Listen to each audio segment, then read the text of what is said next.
Becoming your authentic self is, unfortunately, one of the most painful things you can do. You're like a caterpillar that goes into a chrysalis, transforms, and bursts out as a brand new butterfly. But the difficulty we have as human beings is that we can't just go into a chrysalis and avoid all of our problems while we're transforming. We have to continuously live and earn money and pay bills and fulfill our obligations and responsibilities. We've got to carry on living while we're transforming, and that is really hard. And oftentimes, it leads to a feeling that everything starts collapsing just when I start being the person that I actually know I am.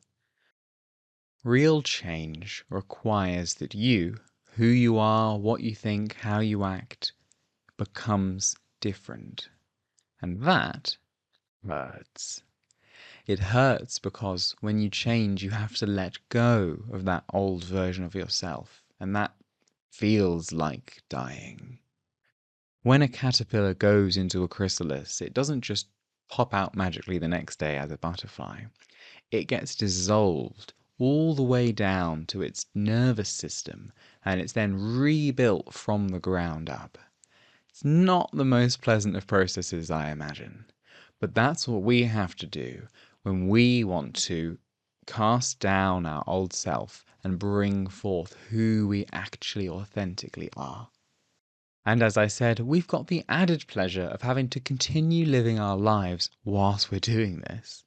And so we've not only got the pain of letting go of these deeply ingrained, old, dysfunctional behaviors that we've used for our whole lives and created a whole life around. We've got the pain of letting that go. And we've got the pain of becoming a new person while still within the confines of this old life that we've built. You may have shifted internally, but your external life is going to take more time to catch up. And that lag time when you're kind of trying to be your authentic self, but the life that you've had is trying to drag you back to who you were, is a really painful period to be in. During this time, things might get worse before they get better. You might become worse at your job, worse at being a partner, worse at doing the things that you were once pretty good at. And the reason for this is that you're coming from a new place. You're no longer motivated by survival. You're no longer running in survival mode. You can't suppress your feelings any longer. You can't ignore your needs anymore. All these things that previously motivated you, like your fears of what other people thought, are now less important to you than honoring who you've discovered to be as your authentic self. But the world doesn't give a shit. The world still expects for you to live up to who you've created your life to be.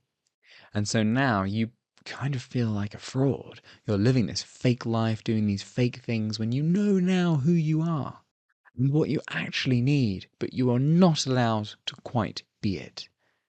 I'm in this right now. I feel like I'm so much worse at my job than I was a year ago. I used to be a high achiever, do whatever it takes, head down, work until late into the evening.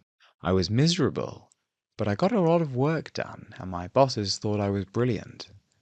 But after nearly 2 years of therapy, I've changed.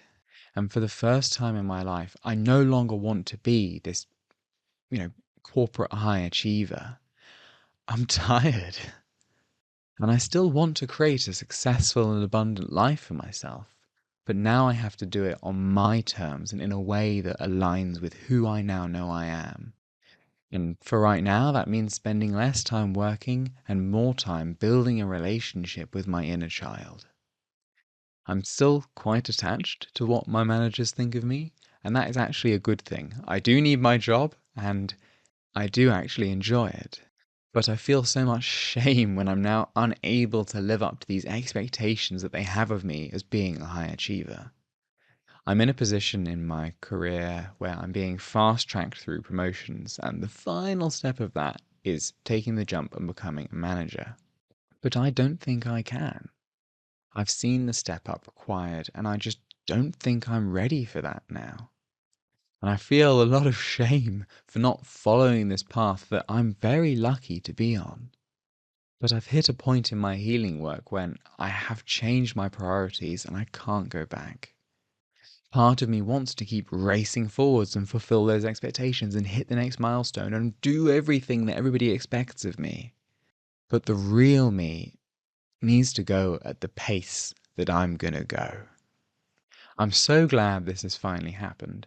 I have known for years that I don't really have a proper sense of self, and I'm only just now starting to cultivate one.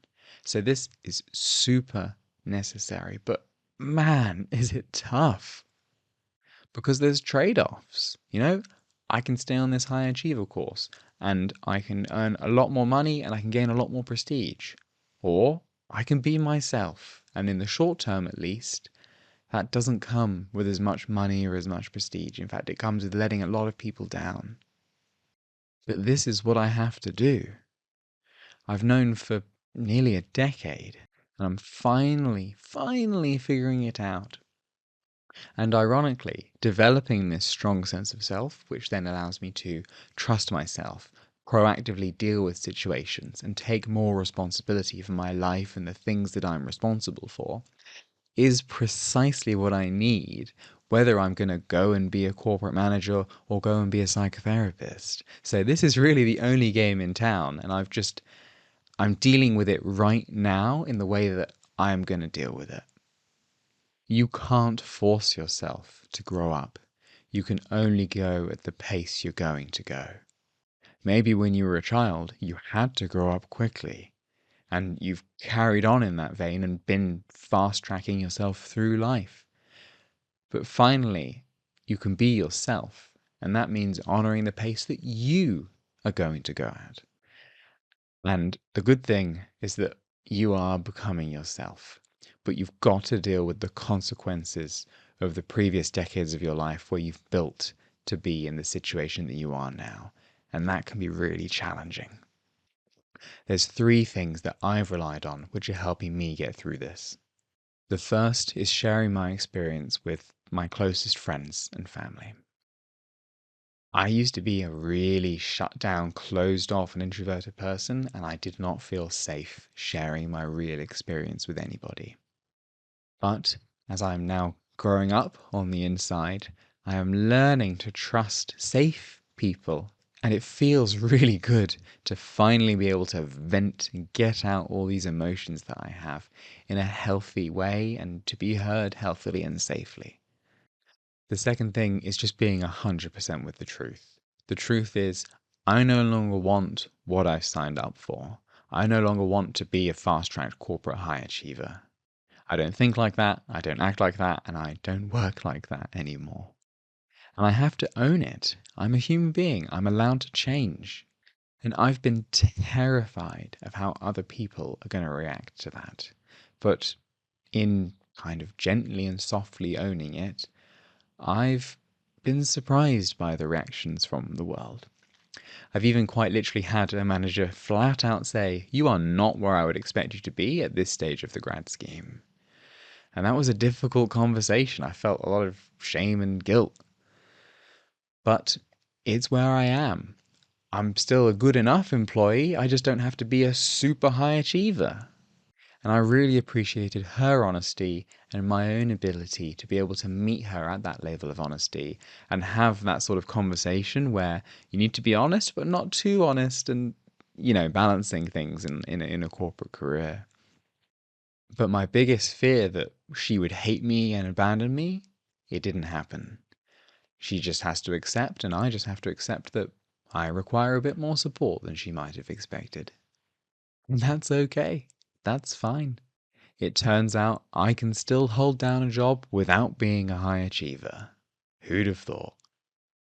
So your life might feel like it's falling apart when you're trying to change and that you're dying when you're hearing the words from other people that you never ever wanted to hear. But you'll get through that. As long as you stick with the truth, you'll get through that. Just as you've gotten through every other problem in your life up to now. You've just got to trust. And that really brings me to the third thing. it's cultivating a relationship with a higher power.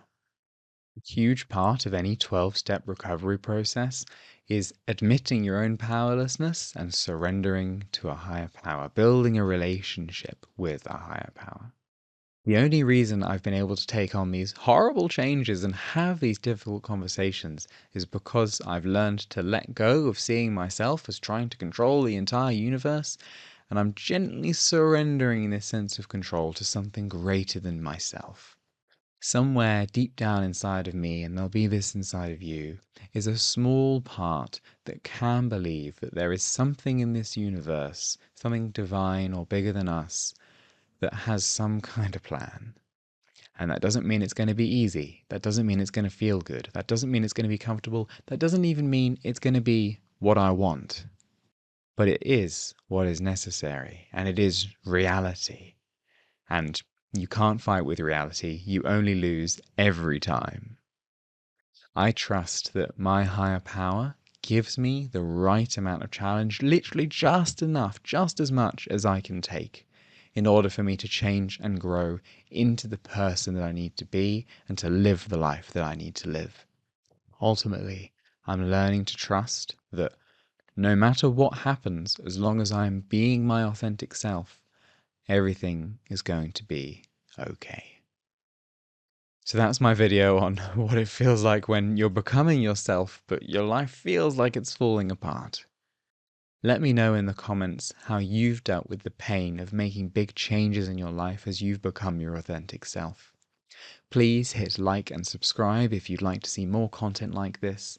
Thank you so much for watching, and I'll see you again soon.